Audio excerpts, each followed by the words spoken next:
आप पे सलामती रहमत और करम हो। हमारा अगला टॉपिक है नेशनल सिक्योरिटी डायनामिक्स। ये सवाल जो है ना, आमतौर पे जब स्टूडेंट्स के सामने आता है तो वो स्टूडेंट्स उसको पकड़ के नेशनल सिक्योरिटी पे लिखना शुरू कर देते हैं, जबकि हर एक सवाल का, हर एक टॉपिक का एक कीवर्ड होता है। हमें उसको एक्सप्लोर करना होता है। इसके अंदर तीनों ही कीवर्ड्स हैं: कौमी, तहफ़्फ़ुज़ी या हिफाजती हरकत या कुव्वत अमल। ज्यादातर स्टूडेंट्स को अगर ये सवाल आता तो वो इन दो चीजों पे डील करते और इसको नजरअंदाज कर देते, लेकिन हमने इक्वल वेटेज देते हुए सवाल के साथ इंसाफ करना है। डायनामिक्स कहते हैं किसी भी चीज के तब्दील होने के अमल को, कुव्वत अमल उसके वकू पजीर होने के अमल को या उसकी हरकत को। तो जो हमारी सिक्योरिटी के तब्दील होते हुए हालात हैं, ये जो उसकी हरकत है, जो कि पहले जब पाकिस्तान बना था 1947 में, तब हमारे सिक्योरिटी के जो डायनामिक्स थे वो और थे, आज और हैं। हमारे इंटरनल सिक्योरिटी के डायनामिक्स और हैं, हमारे रीजनल सिक्योरिटी के डायनामिक्स और हैं, और इंटरनेशनल सिक्योरिटी के डायनामिक्स और हैं। हमें इन सबको वन बाय वन डील करना है। सबसे पहले हम ऊपर से नीचे आएंगे ऐसे। Security in multipolar world order, ये तो आपको पता चल ही गया होगा अगर आप सीएसएस का इम्तिहान दे रहे हैं या पीएमएस का, कि दुनिया शिफ्ट हो रही है। पहले बायपोलर थी, फिर यूनिपोलर हो गई, फिर अब मल्टीपोलैरिटी की तरफ जा रही है। अब रीजनल पावर्स इमर्ज हो रही हैं। अब अगर अमेरिका की जीडीपी 28 ट्रिलियन की है तो 18 ट्रिलियन पे चाइना भी पहुंच चुका है। पहले जो ज्यादा से ज्यादा जीडीपी होती थी वो कोई 5 ट्रिलियन की होती थी, लेकिन अब 5 ट्रिलियन पे तो इंडिया पहुंच चुका है। सो रीजनल ब्लॉक्स हमें नजर आ रहे हैं। इसीलिए दुनिया, पहले अमेरिका वाहद हेजमन था, अभी रीजनल हेजमन है। हमारे रीजन के अंदर इंडिया हेजमन बैठा हुआ है, वो अपना रोब ऑफ दबदबा अपनी नेटिव स्टेट्स पे डाल रहा है और अमेरिका कुछ नहीं कर सकता। इसका सबसे बड़ा मिसाल यह है कि अमेरिका ने रूस पे सैंक्शंस लगाई, लेकिन आज भी रूस और इंडिया की दोनों की mutual trade 40 billion US dollars की है। मतलब दुनिया बदल रही है और हेजमनी जो अमेरिका थी जो प्रेशर था वो खत्म हो रहा है। इसीलिए पोलर दुनिया हो रही है। अमेरिका ने सैंक्शंस लगाई ईरान पे, लेकिन ईरान आज चाइना के साथ बहुत मेजर ट्रेड पार्टनर है। ईरान इंडिया का 2 बिलियन का इनका आपस में ट्रेड होती है। ईरान की रूस से बहुत ज्यादा ट्रेड हो रही है। सो अभी मल्टीपोलैरिटी की तरफ जा रही है। तो ऐसी सिचुएशन में पाकिस्तान का जो इस मल्टीपोलर वर्ल्ड ऑर्डर के अंदर की जो सिक्योरिटी है, उसको बहुत ज्यादा उसकी डायनामिक चेंज हो गई है। अभी पहले हमें reservations only about America unipolarity में, अभी हमें जो रीजनल पावरफुल स्टेक होल्डर्स हैं, इंडिया, चाइना, रशिया, उनको कंसीडर करना है। ठीक है, उनके हमें जो भी नेशनल फॉरेन पॉलिसी अपनी अडॉप्ट करनी है, we need to be focus, we need to be conscious about this multipolar world order while we making our security policies. Hybrid war era, पहले जंग होती थी सिर्फ और सिर्फ लड़ाई से होती, जो है ना वो लड़ाई होती थी, गोलियां चलती थी, मिसाइल चलते थे। अभी इस दौर के अंदर इंटरनेशनल एरिना के अंदर हाइब्रिड वॉर चल रही है। सॉफ्ट पावर का ज्यादा इस्तेमाल हो रहा है, प्रॉक्सी वॉर्स चल रही है, इंफॉर्मेशन डिसइंफॉर्मेशन प्रोपेगेंडा वॉर्स चल रही हैं। हमें पता ही होगा कि वेस्ट के अंदर इंडिया का एक बहुत बड़ा नेटवर्क पकड़ा गया था, जो कि पाकिस्तान के अंदर मिस इंफॉर्मेशन डिसइंफॉर्मेशन फैला रहा था। इंफॉर्मेशन वॉरफेयर का दौर है। सो हर एक टैक्टिक को यूटिलाइज किया जा रहा है इस इंटरनेशनल एरिना के अंदर, किसी भी कंट्री को डिफेम करने के लिए, उसको इंटरनेशनली आइसोलेट करने के लिए, उसको इंटरनेशनली किसी भी तरीके से टारगेट करने के लिए। सो हमारी जो इंटरनेशनल सिक्योरिटी की डायनामिक्स हैं वो चेंज हो रही हैं। इस दौर के अंदर हमें जो भी सिक्योरिटी पॉलिसी अपनानी है, हम आगे देखेंगे कौन कौन सी इनिशिएटिव लिए पाकिस्तान ने, वो इस इंटरनेशनल जो है ना वो इस सिनेरियो को कंसीडर करते हुए हमने उसको शेप करना है। फिर हमारी तीसरी जो इंटरनेशनल सिक्योरिटी डायनामिक है वो है security in cyber space age. ये देखें 2018 के अंदर ग्लोबल स्ट्रेटजीज इंडेक्स के अंदर पाकिस्तान दुनिया का 7वां वर्स्ट साइबर सिक्योरिटी स्टेट था। मतलब पाकिस्तान के अंदर 2023 के अंदर 16 मिलियन साइबर हमले हुए। साइबर स्पेस से मुराद जो लोग इंटरनेट का इस्तेमाल करते हैं, पाकिस्तान के अंदर 24.4% जो पाकिस्तानी टोटल इंटरनेट यूजर हैं उनको किसी ना किसी तरीके से वो इफेक्ट हुए साइबर स्पेस हमलों के से, साइबर वॉरफेयर से, फिशिंग से, कुछ साइबर थ्रेट से, कुछ साइबर ब्रीचेस हुई। पिछले दिनों नादरा पाकिस्तान का जो नेशनल डेटाबेस है वो हैक हो चुका था, ये कहना है टेक जूस एक कंपनी है उसका। सो इस साइबर जो है ना साइबर एज के अंदर पाकिस्तान की जो सिक्योरिटी डायनामिक्स हैं वो चेंज हो चुकी हैं, और पाकिस्तान को जो भी प्रोटोकॉल अडॉप्ट करने हैं इस आईटी के दौर में, इंफॉर्मेशन टेक्नोलॉजी के दौर में, वो अप टू डेट होने चाहिए। क्योंकि अगर वो पुराने होंगे तो हमारे पास न्यूक्लियर है, वो साइबर उसके अंदर है, प्रोटोकॉल्स के अंदर है, हमारे पास इतने, हमारी सारी फाइनेंसिंग, हमारे सारे बैंक्स तबाह बर्बाद हो सकते हैं, खत्म हो सकते हैं इस आईटी दौर के अंदर। मैं ये कहा करता हूं कि ये सबसे ज्यादा वल्नरेबल पॉइंट है पाकिस्तान की सिक्योरिटी डायनामिक्स का। फिर जी इंटरनेशनल हो गया, हम रीजनल पे आ जाते हैं। ठीक है, रीजन के अंदर पाकिस्तान के अंदर ये बैठा हुआ इंडिया, पाकिस्तान का सबसे बड़ा आइडियोलॉजिकल, पाकिस्तान का सबसे बड़ा एक्चुअल, पाकिस्तान का सबसे बड़ा हर किस्म का दुश्मन।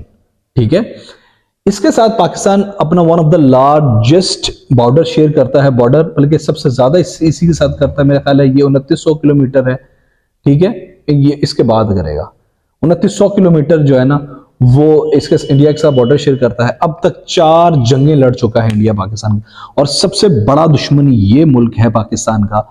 ये हर एक तरीका यूटिलाइज कर रहा है, ये इसको डिफेम कर रहा है इंटरनेशनल एरिना में, इसको पाकिस्तान को जो ये इंडिया है वो आइसोलेट करने के लिए इसने बहुत ज़्यादा एफर्ट्स की हैं, इसके नेटवर्क्स पकड़े गए हैं। इसने पाकिस्तान पे अब तक 3 मरतबा जंगें इम्पोज की हैं। ये पाकिस्तान को अपना हिस्सा तस्लीम करता है। इसके जो इंडिया की एजेंसीज हैं वो आए दिनों पाकिस्तान पे साइबर अटैक्स करते रहते हैं। उसके अलावा पाकिस्तान के अंदर बलूचिस्तान को सपोर्ट करने के बहुत ज्यादा एविडेंसेस मिले हैं। इस कंट्री ने यहाँ पे पाकिस्तान की जो नेशनल जो सॉवरन टेरिटरी है उसको वॉयलेट करते हुए 2022 के अंदर जो है ना वो वहाँ अपना एयर स्पेस, पाकिस्तान की एयर स्पेस को वॉयलेट करते हुए यहाँ पे प्लेन भेजे थे, उसको पाकिस्तान ने मार गिराया। फिर इसने बलूचिस्तान के अंदर टेररिज्म करा रहा है कंसेक्यूटिवली, कंटिन्यूसली। तो इस तरह से इंडिया सेंट्रिक नेशनल सिक्योरिटी जो हमारी डायनामिक्स हैं वो दिन ब दिन चेंज होती जा रही हैं। इंडिया एक बहुत बड़ी इकोनॉमी है, ये 4 से 5 ट्रिलियन की जो है ना ये इकोनॉमी है, जबकि पाकिस्तान सिर्फ और सिर्फ 340 बिलियन की इकोनॉमी है। सो बहुत वल्नरेबल पॉइंट है ये पाकिस्तान की सिक्योरिटी डायनामिक्स का इंडिया। बात करेंगे चाइना, तो पाकिस्तान के ऊपर, पाकिस्तान एक इस्लामी स्टेट है और चाइना एक सो कॉल्ड कम्युनिस्ट स्टेट है। ये दोनों आइडियोलॉजीज काफी ज्यादा डिफरेंट हैं, राइवल तो नहीं कहा जा सकता लेकिन काफी पॉइंट्स पे राइवल भी हैं। तो इन दोनों के आइडियोलॉजिकल डिफरेंसेस हैं। चाइना के बारे में ये बात दुनिया में मशहूर है कि चाइना पाकिस्तान दुनिया में किसी भी मुल्क के साथ घाटे का सौदा नहीं करता, और ये सच भी है। चाइना का एक सी पैक यहां से उतर के यहां ग्वादर तक आ रहा है, एक ट्रेड ट्रांजिट रूट जिससे चाइना पाकिस्तान को और आगे यहां पे अरेबियन ओशन के अंदर, इंडियन ओशन के अंदर, अरेबियन सी के अंदर जो है ना वो अपना माल बेच रहा है आगे अफ्रीका तक और यूरोप और इस तरह इन कंट्रीज तक। तो ये पाकिस्तान जो इस सी पैक के तहत चाइना ने पाकिस्तान को पुराने प्लांट के, कोयलों के प्लांट दिए हैं, अब इन्वेस्टमेंट के नाम पे काफी ज्यादा हैवी लोन्स दे रहा है, और according to India and according to western media वो पाकिस्तान को फाइनेंशियली ट्रैप कर रहा है। बात करेंगे अफगानिस्तान की। सो चाइना सेंट्रिक जो हमारी सिक्योरिटी है उसको भी हमें कंसीडर एक्नॉलेज करना चाहिए। पाकिस्तान के अंदर जो चाइना है ना उसकी चाइनीज लोगों पे हमले भी होते रहे हैं। सो वो जो हमारी सिक्योरिटी है, इंटरनल सिक्योरिटी, रीजनल सिक्योरिटी, उसके मुताबिक पाकिस्तान को अपने सिक्योरिटी डायनामिक्स चाइना को भी कंसीडर करते हुए प्लान करना पड़ता है। फिर जी बात करेंगे अफगानिस्तान की, ये दुनिया का one of the most terror facing country है। ये 60 बिलियन यूएस डॉलर की इकोनॉमी है, जिसके अंदर 4 करोड़ लोग रहते हैं, और इन 4 करोड़ लोगों में से 3 करोड़ 40 लाख के करीब करीब लोग भूखे हैं। बहुत ज्यादा गुर्बत है, 90% प्लस यहां पे गुर्बत है। बहुत ज्यादा जो क्रिटिकल सा एरिया है पाकिस्तान के साथ, इसके यहाँ ड्यूरेंट लाइन के स्पैट्स हैं, डिस्प्यूट्स हैं। पाकिस्तान के अंदर यहाँ पे टेररिज्म, अगर अफगानिस्तान फैक्टर ना हो तो ये कहा जाता है इंटरनेशनल एरिना के अंदर कि पाकिस्तान के अंदर से टेररिज्म 90% खत्म हो जाए, क्योंकि यहाँ पे इंटरनेशनल बैठे हुए हैं, भगौड़े बैठे हुए हैं, तो वो यहाँ पे पाकिस्तान के अंदर उनकी सेंचुरीज हैं, हमले करवाते हैं, और इस तरह से Afghanistan is one of the most vulnerable points in the security dynamic of Pakistan. फिर बात करेंगे ईरान की। पाकिस्तान एक इस्लामी लिबरल इस्लामी मुल्क है और ईरान एक कट्टर शिया मुल्क है, तो इन दोनों के आइडियोलॉजिकल डिफरेंसेस हैं। फिर ईरान के पिछले दिनों में ईरान का पाकिस्तान से मिसाइल का एक्सपैट हुआ था कि उधर से इधर जो है ना वो लड़ाइयां हुई थी। अभी बात कर लेते हैं इंटरनल सिक्योरिटी डायनामिक्स की। पाकिस्तान के अंदर क्या हालात चल रहे हैं हमारे सिक्योरिटी के। हमारी ना जो डोमेस्टिक सिचुएशन है ना, वो तेज दिन ब दिन चेंज होती जा रही है। हमारा अमीर गरीब का गैप दिन ब दिन बढ़ता जा रहा है। पाकिस्तान के 9% लोगों के पास, पाकिस्तान के ऊपर वाले 9% लोगों के पास पाकिस्तान का 60% है, और पाकिस्तान के नीचे वाले 20% लोगों के पास पाकिस्तान का सिर्फ 5% है। तो डोमेस्टिक सिचुएशन चेंज होती जा रही है दिन ब दिन। गरीब गरीब और अमीर अमीर तरीन होता जा रहा है, और जो गरीब नीचे जा रहा है, जो वो गरीब तरीन होता जा रहा है, वो भूखा मरता हुआ क्या करेगा? फिर वो क्राइम करेगा, वो रोजी रोटी पूरी करने के चक्कर में वो वारदातें करेगा, वो इंटरनली जो है ना वो जुराइम होंगे। पाकिस्तान के अंदर 2022 के अंदर 8 लाख क्राइम रजिस्टर्ड हुए थे। So this is one of a big number. Pakistan जो है ना वो वन ऑफ द लोएस्ट है रिगार्डिंग जो है ना वो internal regarding crime rates. Pakistan की रैंकिंग सबसे नीचे आती है। वॉयलेंट एक्सट्रीमिज्म पाकिस्तान के अंदर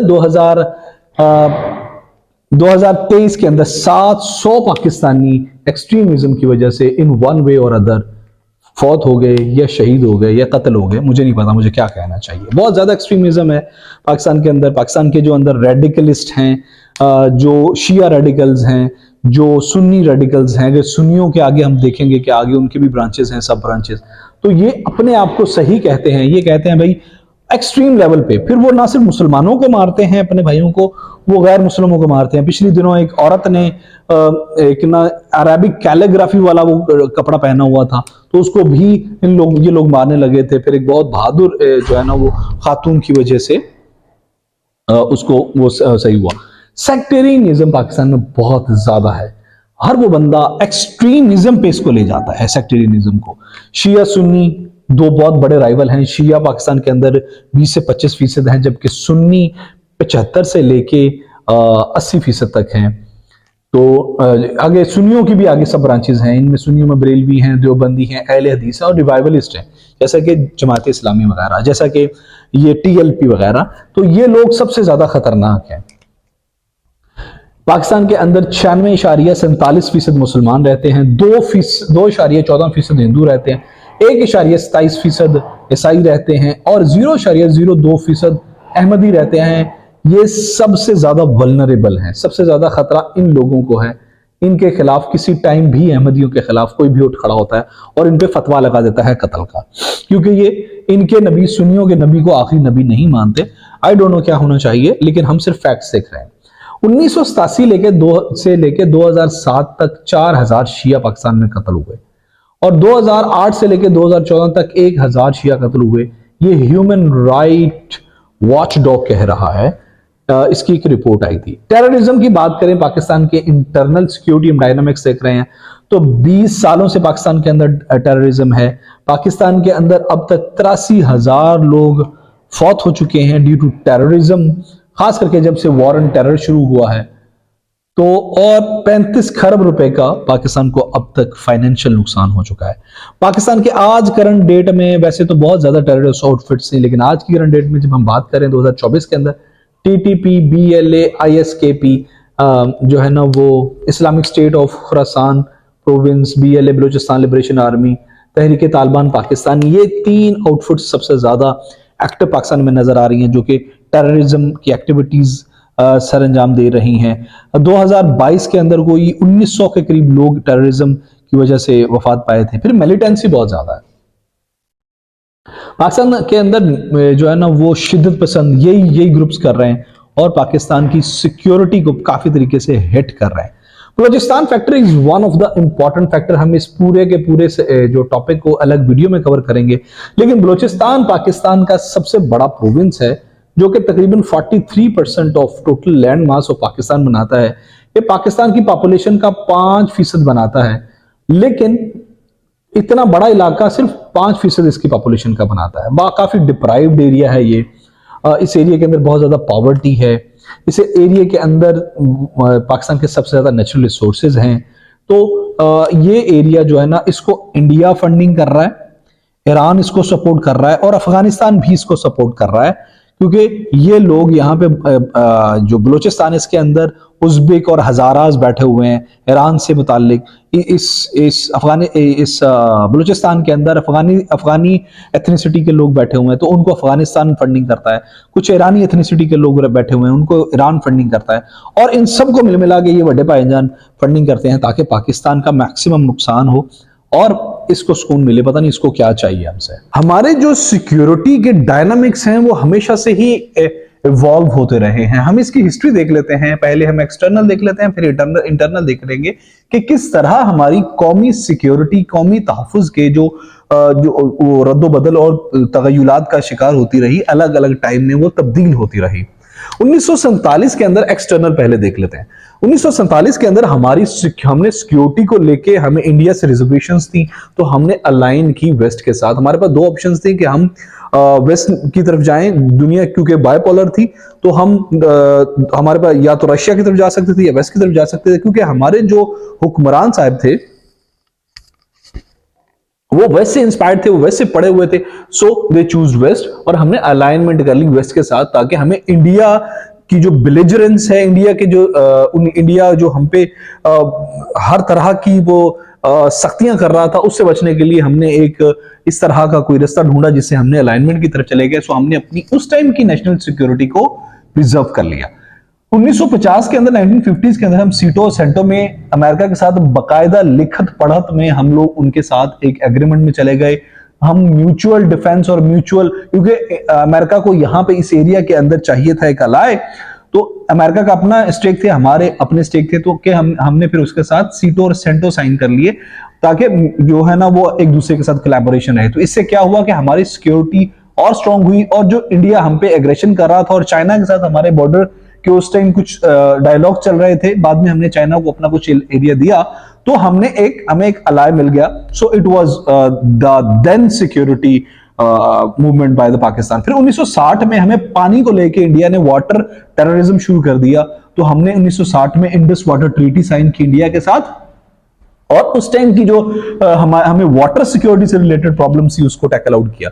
1970 में भुट्टो आए, तो पाकिस्तान चूंकि 1971 में अलग हो चुका था बांग्लादेश, तो भुट्टो उस टाइम आए, वो बहुत अच्छे एक नेशनलिस्ट थे। तो उन्होंने 1972 के अंदर 1972 में न्यूक्लियर के प्रोग्राम को एक्सेलरेट कर दिया। इससे पहले 1956 में पाकिस्तान न्यूक्लियर पे काम कर रहा था, लेकिन वो एनर्जी के लिए। लेकिन जब भुट्टो आए तो भुट्टो को महसूस हुआ कि हमारी सिक्योरिटी स्टेक पे पड़ रही है और हमारा आधा मुल्क ही हमसे अलग हो गया। सो उन्होंने क्या किया कि उन्होंने न्यूक्लियर को जो है ना उसके बारे में गवर्नमेंट ने बाकायदा तौर पे इंटरेस्ट लेना शुरू कर दिया हमारी आर्म फोर्सेस के साथ, और गवर्नमेंट ने हर एक फैसिलिटेशन दी ताकि हम एक न्यूक्लियर स्टेट बन जाए। फिर 1980 में हम फिर अलाइनमेंट में हम चले जाते हैं, तब ओआईसी के हम वो इजलास करवाते हैं 1980s में। फिर हम जी जो रीजनल कॉर्पोरेशन थी सार्क 1985 में हम उसका हिस्सा बन जाते हैं। हम अलाइनमेंट में चले जाते हैं, लोकल अलाइनमेंट में south Asian association for regional corporation जैसी। सो हम लोकली पहले हम वेस्ट की तरफ माइल थे, जब हमें पता चला कि वेस्ट हमारा उतना साथ नहीं देगा, तो हम सार्क और इस तरह की जो ऑर्गेनाइजेशंस थी लोकल ओआईसी वगैरह, उसमें हमने अलाइनमेंट की अपनी सिक्योरिटी को इंश्योर करने के लिए। फिर हमने जी 1990 के अंदर न्यूक्लियर एक्सप्लोजन किए, that was the then requirement for the things. फिर जी 2000 के अंदर जब वॉर ऑन टेरर स्टार्ट हुई, तो हमारा उस टाइम का ये सिक्योरिटी प्रोटोकॉल ये था कि हम अमेरिका के खिलाफ खड़े मत हो, क्योंकि हमारा तो इसमें कोई पर्सनल था ही नहीं है। मुल्ला उमर अफगानिस्तान से उठा, उसने अमेरिका पे हमला किया, तो अमेरिका ने पूछा भाई तुम हमारे साथ हो कि उनके साथ हो, तो हमने जो है ना वो फिर वॉर ऑन टेरर का हिस्सा बन गए। ये उस टाइम का सबसे अच्छी मैनूवरिंग थी, क्योंकि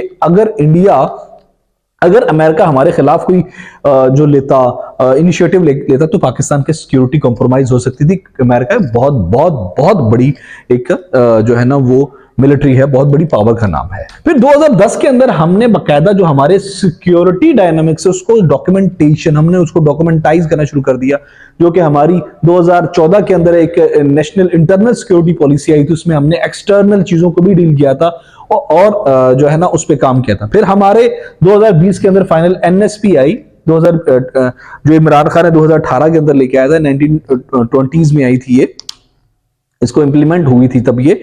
इसके अंदर हमने साइबर वॉरफेयर, हाइब्रिड वॉरफेयर और इस तरह की जितने एक्सटर्नल चीजें थी उन सबको डील किया। फिर जब इंटरनल अपनी देख लेते हैं सिक्योरिटी डायनामिक्स, 1948 के अंदर हमारी पुलिस बनी इंटरनल चीजों को देखने के लिए। हमारे उससे पहले पुलिस थी वॉर जो है ना वो सेटअप में थी। 1939 के अंदर पाकिस्तान पुलिस सर्विसेज बनी, उसमें उस पुलिस को रेगुलराइज करके पाकिस्तान को जो है ना वो प्रोविंस को दे दिया गया। ये जो जितनी पुलिस काम कर रही हैं, ये सारी की सारी उस टाइम काम कर रही थी पाकिस्तान पेनल कोड के जो है ना वो अंडर, जो कि ड्राफ्ट किया था उससे पहले, पाकिस्तान की क्रिएशन से पहले। जितनी सजाएं दी जाती थी लोगों को, इंटरनल जो लोग मर्डर करते थे, इंटरनल जो सिक्योरिटी ब्रीच करते थे, इंटरनल लोगों को प्रॉब्लम क्रिएट करते थे, तो वो इन लोगों जो है ना पाकिस्तान पेनल कोड के अकॉर्डिंग लोगों को सजा मिलती। फिर 1958 के अंदर एक ऑर्गेनाइज्ड यूनिट बन गया ये पाकिस्तान पुलिस का, उसको एक बकायदा इसका हेड बन गया और इसको एक पूरे सिस्टमैटिक शेप दे दी गई। 1960 के अंदर एस्टेब्लिशमेंट ऑफ विंग्स इसके होने शुरू हो गए, इसके विंग बनने शुरू हो गए, एक इन्वेस्टिगेशन विंग, एक फलाना विंग। ये फॉर्मल सूरत हाल में नहीं बने थे, लेकिन बनने शुरू हुए फॉर्मल। ये 2002 के जो पुलिस रूल आया था उस हिसाब से फिर इनकी सेपरेशन हो गई थी। लेकिन यहाँ पे विंग्स का राइज होना शुरू हो गया कि जो दूसरे इन्वेस्टिगेशन कोई अलग करता था, पकड़ता कोई और था। तो इस तरह से 1960s में हमारी पुलिस ने इंटरनल सिक्योरिटी को इंश्योर करने के लिए हमारे यहां पे काम होना शुरू हो गए थे। फिर 1970 के अंदर एफआईए का काम हुआ, जो हमारे ऑर्गेनाइज क्राइम होते थे, जो हमारे व्हाइट कॉलर क्राइम होते थे, उनको 1970s में एफआईए का एक इनिशिएट लिया गया उस टाइम के सिक्योरिटी डायनामिक्स को कंसीडर करते हुए। 1980s के अंदर शरिया लॉ आया जियाउल हक साहब का, ठीक है, उन्होंने शरिया लॉ इंट्रोड्यूस करवाया। जो ये सिक्योरिटी का उस टाइम का प्रोटोकॉल था, उसके अकॉर्डिंग इस्लाम की तालीमात और इस्लामी सजाओं को लागू करने की कोशिश की गई। 1990 के अंदर पॉलिटिकल टर्बुलेंस चल रहा था 1990s में, ठीक है, तो उस दौरान भी पुलिस को इस्तेमाल किया गया। जब बेनजीर की हुकूमत आई उसको कर्ब करने के लिए, फिर नवाज शरीफ की हुकूमत आई उसको कर्ब करने के लिए, फिर दोबारा बेनजीर की हुकूमत आई उसको कर्ब करने के लिए, फिर दोबारा नवाज शरीफ की हुकूमत आई। तो पुलिस इस सारे प्रोसेस में, पुलिस ने बहुत अहम रोल प्ले किया उस सब के दौरान।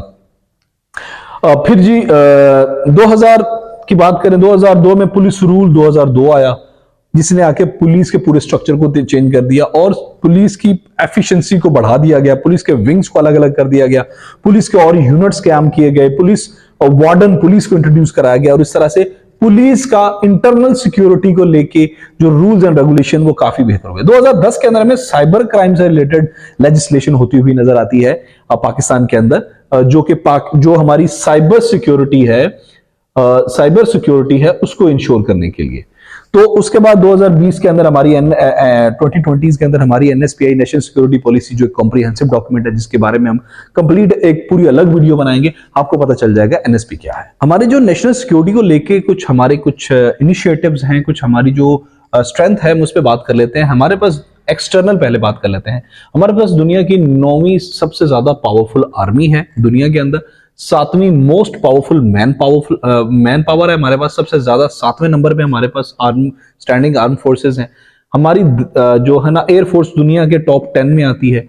9,40,000 के करीब करीब हमारे पास एक्सटर्नल जो है ना वो एक्सटर्नल एग्रेशन को डील करने के लिए हमारी आर्म फोर्सेस हैं, जो कि जिनमें से कुछ रिजर्व्स हैं 7 लाख के करीब जो है ना वो स्टैंडिंग, जिसमें एयर फोर्स, नेवी और इन्फेंट्री वगैरह आती है।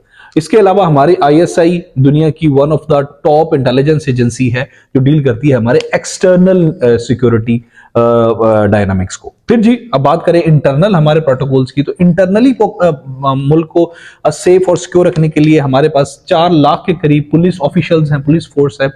2 लाख के करीब फेडरल एजेंसी ऑफिशियल्स हैं, जो कि फेडरेशन के अंदर काम करते हैं। फिर हमारे मुल्क के अंदर काउंटर टेररिज्म डिपार्टमेंट है, जो कि डील करता है टेररिज्म को और इससे रिलेटेड सिक्योरिटी प्रोटोकॉल्स को, जिसने काफी ज्यादा जो है ना मिशन भी किए हुए हैं, ज़र्ब अज़ब वगैरह इस तरह के, तो टेररिज्म को और एक्सट्रीमिज्म को अप्रूव करने के लिए। फिर हमारे मुल्क के अंदर इंटेलिजेंस एजेंसीज काफी काम कर रही हैं, जैसा कि FIA और नैब वगैरह, जो डील करती हैं मुल्क के इंटरनल सिक्योरिटी मैटर्स को। ये जो पीछे मैंने सारा कुछ बताया, ये सारा कुछ आपके सवाल को फिल करने के लिए है इंपॉर्टेंट। अब मुझे ये नहीं पता कि एग्जामिनर सवाल किस डायमेंशन से पूछ लेगा। हमारे सिक्योरिटी डायनामिक्स वक्त के साथ साथ बहुत ज्यादा हद तक तब्दील हो गए हैं, बहुत ज्यादा नहीं बल्कि टोटल 180 की डायरेक्शन पे मुकम्मल तौर पे चेंज हो गए हैं। पहले सिक्योरिटी मीन्स था हार्ड पावर, अब सिक्योरिटी मीन है सॉफ्ट पावर। ठीक है, पहले सिक्योरिटी मीन था गन, अब सिक्योरिटी मीन है इंफॉर्मेशन। पहले सिक्योरिटी मीन था जो है ना वो बम, अब सिक्योरिटी मीन है साइबर क्राइम। अब सिक्योरिटी मीन अगले के बैंक खाली कर दो। पहले सिक्योरिटी मीन था डायरेक्ट वॉर, अब सिक्योरिटी मीन है सॉफ्ट वॉर, अब प्रॉक्सी वॉर। पहले सिक्योरिटी मीन था कि अगले को फिजिकली नुकसान पहुंचाओ, अब सिक्योरिटी का मतलब है अगले को इमोशनली मेंटली नुकसान पहुंचाओ। पहले सिक्योरिटी का मतलब था जो है ना वो अगले की सरहदों को तोड़ डालो, अब सिक्योरिटी का मतलब है अगले के अंदर इतने इंतशार पैदा कर दो, अगले के अंदर इतनी तोड़फोड़ कर दो इंफॉर्मेशन 5th जनरेशन वॉरफेयर से कि वो खुद ही टूट जाए। पहले ये था कि अगले को मार दो और उसका रिस्क ले लो, अभी ये प्रोटोकॉल है कि अभी पहले उसका रिस्क ले लो, वो खुद लड़ के मर जाएगा। सो चेंजिंग सिक्योरिटी डायनामिक्स तो हो रही हैं। हम जिस रीजन में रह रहे हैं, मैं इसको जरा आपको क्लियर करता चलूं, हम जिस रीजन में रह रहे हैं, क्योंकि ये पहले लिखने वाली बात नहीं थी, ये समझाने वाली बात थी। ये हो गया जी पाकिस्तान का, ये हो गया पाकिस्तान का मैप। ठीक है जी, हम इसको इस तरह कर लेते हैं। ये हमारा हो गया बलूचिस्तान, ये हमारा हो गया सिंध, ये पंजाब, ये GB और ये KP। ठीक है, हमारे साथ इंडिया बैठा है। इंडिया पाकिस्तान को पहले तो बॉर्डर से एग्रेशन करता था, अभी वो यहां पे स्पॉन्सर कर रहा है अफगानिस्तान, बलूचिस्तान के अंदर टेररिज्म को स्पॉन्सर कर रहा है। वो अपने कुलभूषण यादव को यहां ईरान से पाकिस्तान में दाखिल करता है और जो है ना वो पाकिस्तान को तोड़ने की जो है ना वो कोशिश करता है। फिर ये इंडिया उधर वेस्ट में एक पूरा चैनल चला रहा था। 2018-19 में वो चैनल पकड़ा, पूरा चैनल नहीं, कोई 92 चैनल थे, पूरा सिस्टम था, पूरा एक नेटवर्क था जो पकड़ा गया, वो पाकिस्तान को डिफेम कर रहा था। अब ये भी पता है पूरी दुनिया को कि पाकिस्तान के अंदर जो अब सिक्योरिटी का सबसे बड़ा जो डायमेंशन चेंज हुई है उसकी जो वो ये हुई है कि इंडिया पाकिस्तान को इंटरनेशनली आइसोलेट करना चाह रहा था on the name of terrorism, जबकि ये खुद अपने मुल्क के अंदर टेररिज्म कर रहा है। इंडिया अपने मुल्क के अंदर सिखों को मार रहा है। इंडिया की जितनी मुल्कों के साथ बाउंड्रीज लगती हैं, सब मुल्कों के साथ उसका यहाँ पे लद्दाख में चाइना के साथ डिस्प्यूट है, उसका यहाँ नेपाल के साथ डिस्प्यूट है, उसका भूटान के साथ टेरिटोरियल डिस्प्यूट है, उसका यहाँ नीचे बांग्लादेश के साथ टेरिटोरियल डिस्प्यूट है, फिर उसका पाकिस्तान की सारी बाउंड्री के साथ यहाँ पे LOC है, उसका यहाँ पे डिस्प्यूट है, इसके श्रीलंका के साथ टेरिटोरियल डिस्प्यूट्स हैं। तो ये मुल्क ना तो खुद सुकून से बैठ रहा है, ना हमें सुकून से बैठने दे रहा है। सो जो है ना आज के जो सिक्योरिटी डायनामिक्स हैं वो बदल चुके हैं। अब हालात इंफॉर्मेशन वॉरफेयर जैसे हैं, फिफ्थ जनरेशन वॉरफेयर जैसे हैं। सो पाकिस्तान को क्या करना है कि पाकिस्तान को अपनी साइबर सिक्योरिटी को अच्छा करना है, क्योंकि हम पाकिस्तान जो है ना, दुनिया की 7वीं सबसे बुरी साइबर सिक्योरिटी रखता है। सो हमें ये दुनिया की पहले नंबर पे कम से कम हमें साइबर सिक्योरिटी पे आना है, क्योंकि आईटी इंडिया के अंदर राज कर रही है। तो अगर आईटी एक ऐसा वेपन है जो कि हम बगैर अग्रेशन के पाकिस्तान के सारे बैंकों के पैसे हथिया सकता है।